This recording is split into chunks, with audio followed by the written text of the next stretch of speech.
Hello guys, once again it's Matt, and today we have another video. Thank you all the members, it really does help a lot. Thank you all the patrons, it really does help a lot, guys. Thank you, it really is a massive help.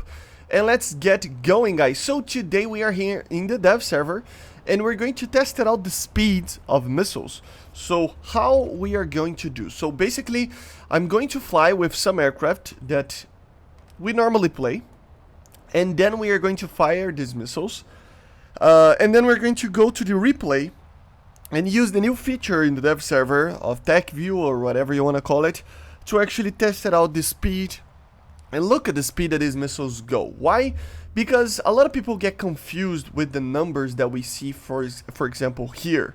Okay, so maximum speed 5.8, which is, in my opinion, as far as I know, you know, a 5.8 Mach number of max speed would be a hypersonic missile, which the R-27 should not be, right?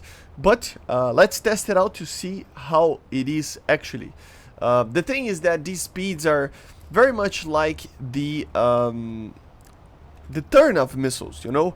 It's more on a, like, it depends on where it is on its flight, you know. It's not gonna turn the maximum G, and it's not going to be on the maximum speed all the time. So we're going to climb a little bit and try to fire the missile from a very far distance before we go to the replay. I'm gonna do that with the Phoenix as well, because I really wanted to test the Phoenix. And then we're going to test the Sparrow as well, to just have an idea on the counterparts to the R-27, right?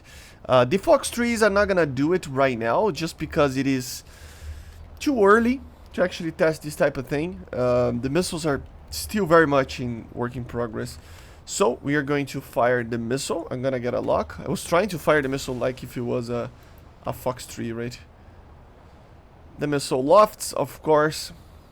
So we're gonna wait a little bit. And we're going to continue to climb a little bit.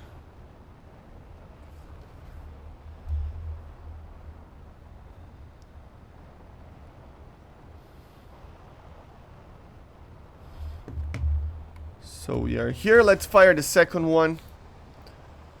And then we wait a little bit because the replay needs to be made, you know, and it looks beautiful. I love these missiles. But it's funny how they indeed loft, but they do not loft the same as the Fox 3s. Right now the Fox 3s loft way too much, I think. It's kind of weird how much they actually loft. So let's just maintain it. Of course, I'm firing at a very low altitude target, which means that the missiles will actually lose energy flying lower, you know, because of the air density. So yeah, we just fired the missile, so we are going to return to the hangar. And I'm gonna do this while I'm commenting for you to actually know how to do it. The dev server don't actually save the replay, so you can always save it if you want to. It doesn't automatically save it. And then you go to view replay. I don't think so, at least. Maybe there is an option there to do it, but I don't know. Doesn't matter.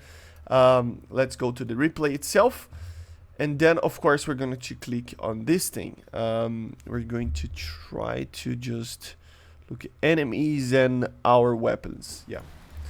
So we're going to spawn in, of course. Wait for it to load properly. And yeah. I fired at like 10,000 meters, I think. So let me just climb a little bit. And then I gained a little bit of speed. And there's many factors to the reason or to why the missile is using, like, it's flying at certain speeds, right? The first one will always be the altitude and of course your own speed. So I got a lock on him and I'm gonna fire the missile.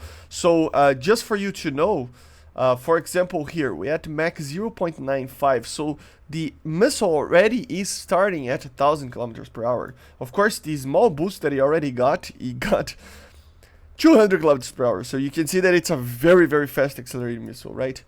So let's just do this. And you can see that the speed will increase very heavily, very quickly. 1.3. Let me accelerate this a little bit. Doesn't need to be 1.5. Mach 2. So you can see the acceleration of a missile is pretty incredible, actually. It really is incredible. 2.5. Remember, the max speed of the missile was 5.8, so we will never pass the 5.8. But the thing is that it has its burn, and it's burning for now. It's accelerating, so for sure it has its burn on. It will have like 6-7 seconds of a burn time. 3.5. We're just doing this slowly because I want to see when it stops burning. I don't remember how much time it has on the burner. Mach 4. Come on, baby.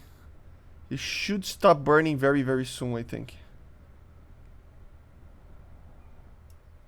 It didn't do it. Yeah, stopped burning. So, as you see, at around 8 seconds, it stopped burning. And look at the speed, guys. And I'm very fast. Of course, if I try to do this flying at Mach 2, for example, and fire the missile, it should be even better. But it will not overpass Mach 5.8. But as you see in a normal operation, it will only go to Mach 4.5, and then it starts losing energy because of the drag and stuff. If we go forwards, you will see that even going down, it will still lose energy, a lot of energy, of course. This is obvious, right? But it's just for you to know that, like, look, Mach 4.5 and then stops. So that's the normal operation. Even though you see that the missile technically can go to like Mach 5.8, normally it will never even get close to that. Let's try to push this missile to the limit. I'm gonna go back to a custom. I'm not gonna record me firing, but I'm gonna go to Mach 2 and try to fire these missiles to see if we can actually push it to 5 point something.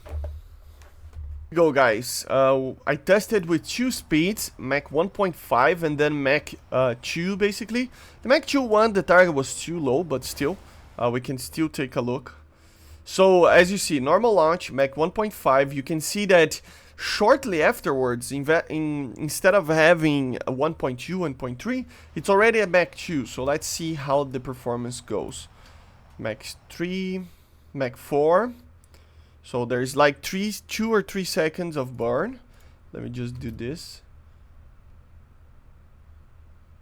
So yeah, much faster, as you see, much faster. And then it goes down. So Mach 4.9 kinda. So it wasn't as fast as I thought. I thought it was going to pass Mach 5, but apparently it didn't. So this is at almost 13,000 meters at Mach 1.5, guys. So it is very, very fast. Of course, it increases a lot, by a lot, the range of the missile. But it's still not the Mach 5.8, right? Let's see, where is my launch? Yeah, a little bit faster. That's the problem. I kind of fired too close to the ground over here. I wished I could just fire from a little bit less of an angled situation. But I wasn't finding anybody, so I just fired. It's saying Mach 1.7, but that's weird. I fired at Mach 2, actually. So the replay is kind of weird. But yeah, shortly afterwards, already at Mach 3. And of course, it's turning a little bit, 2-3 Gs. And because of the turn, it might not even get the full Mach 5. Mach 5.3. So I gotta check a little bit. Hold up. I gotta check. Hypersonic speeds. What is an hypersonic speed, man?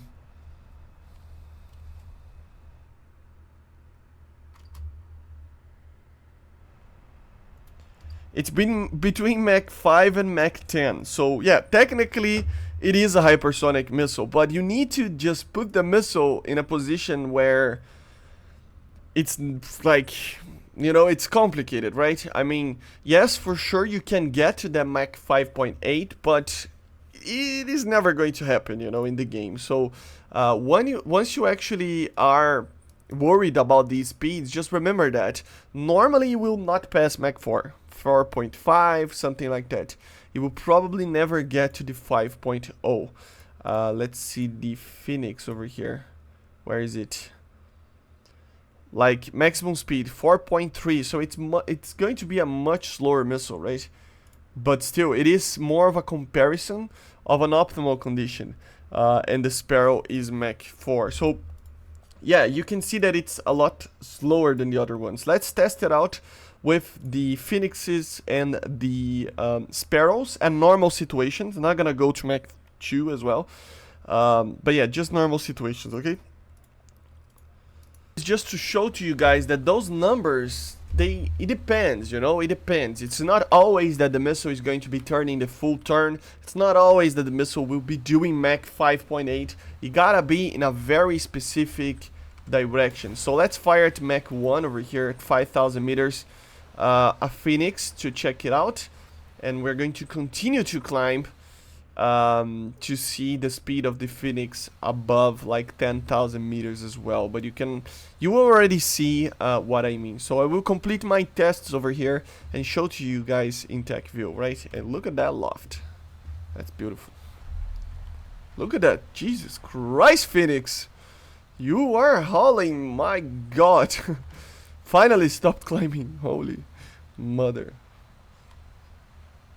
I just fired the first one, and you can see that the acceleration, obviously, it's a lot lower than the R-27, but that's, I mean, it makes sense. I mean, it's been like 13 seconds since launch, and it's only at Mach 2, right? So you can see that the acceleration matters a lot. And of course, we were a little bit lower than the R-27. It's just that the F-14 takes a little bit more time to climb, you know. But yeah, it's lofting, so it's still accelerating, and now it stopped accelerating, as you see. So it got to Mach 3. So this is the normal launch window for a missile like this. It will get to like Mach 3 and it will maintain. But look at how much energy retention this missile has. This is where I think the AIM-54 wins against an R-27. The energy retention of it is amazing. Look at that, man. It's barely even losing speed. It's maintaining a supersonic speed like no other missile. So that's, I think, where you can kind of beat the R-27 with a Phoenix. Just a very long range shots, you know. But of course, in game you barely have time for that and stuff. But it's still very cool. Look at the energy rotation. Just with the lofting and like attacking like that, it is maintaining a supersonic speed with just the gravity. So yeah, it's pretty good. Now it's below supersonic, and that's where I think the missile starts to not be as good, you know, because of course it is under Mach 1, so it's very slow, especially for such a heavy missile. But yeah, it's a missile made for bombers, right? So I'm waiting for the second launch over here, just to see.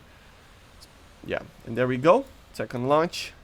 That one is gonna hit the IL-28 and see how much times, I mean, it just goes down. Of course, it's a target that it's flying very low to the ground. If it was a high flying air target, it would be a little bit easier to get to speed, but I mean, check the acceleration, 20 seconds, it's barely getting to Mach 3. If you get to Mach 2 and maybe with that fire the Phoenix at very long ranges, maybe you will get to the Mach 4, Mach 3.5, but again, it's around Mach 3, right? The Sparrow, as you see, accelerates much faster, of course, but because of the turn, I mean, it's pulling like 13 Gs over here, 14 Gs, so it's maintaining a very low energy of it, you know, so it's turning quite a lot. So I decided to turn and shoot again on a target that was flying like near the airbase. And here we will have a better example. Try to climb as well afterwards to fire one from a higher distance. But again, I mean, the missile is not even turning, but it's barely making up above Mach 2.6. Which means that what? Well, it means that the burner, or the booster, the proper booster, got the missile to that speed, and the sustainer, it's only maintaining it at those speeds. That's more due to the altitude that we are, because it's not pulling, I mean, a lot of G's, but it's more, I mean, the EOA is very low, everything is very low here, but the thing is that the air is so thick over here that the sustainer can only kind of maintain the energy. But it's fun because that helps a lot. Of course, after the sustainer burns out, it starts to go down, and see how much speed it loses, that compared to the Phoenix, you know. So yeah, the Phoenix is a pretty incredible missile, and we can actually take a look on how much loft actually means for these missiles, right? So I'm gonna fire another one. Again, this is not a perfect test, but it's just to take a look that there are many factors onto it. So yeah, it climbed a little bit. It's turning like 6Gs, 5Gs, so it's, yeah. But again, it burned until close to Mach 3, and then it's maintaining with the sustainer, getting a little bit of speed because of the, of course, of the gravity as well. But once once it starts, like the sustainer goes down, the speed starts to go down a little bit as well. So here we have it, guys. The differences between these missiles are immense, you know. And I think that's the major thing about the R-27, is just the speed of the missile, that it's incredible. But of course, it's not Mach 5.8. Normally, 4 point something. Again, the Sparrows and the Phoenix as well. It's not Mach 4. It's more like Mach 2.5 to 3, right? Depending on the situation, 3.2, 3.3. But it doesn't go past that unless you are flying really high and you are very fast, Mach 2 plus, you know, which doesn't help any game. So those stat car numbers, they don't mean much if you're not considering real life, you know, situation of a missile launch. This is just to have a look, to make sure that you understand the energy of the missiles, and to show off a little bit of some of the stuff that we can do in the tech view of War Thunder, which is pretty amazing, to be honest. Once the game actually releases it, I will start to do some, you know, some tutorials using this to actually show to you guys how to play the game a little bit better. I see you guys on the next one. Make sure to subscribe. Thank you all the members and Patreons again, and bye guys. See you.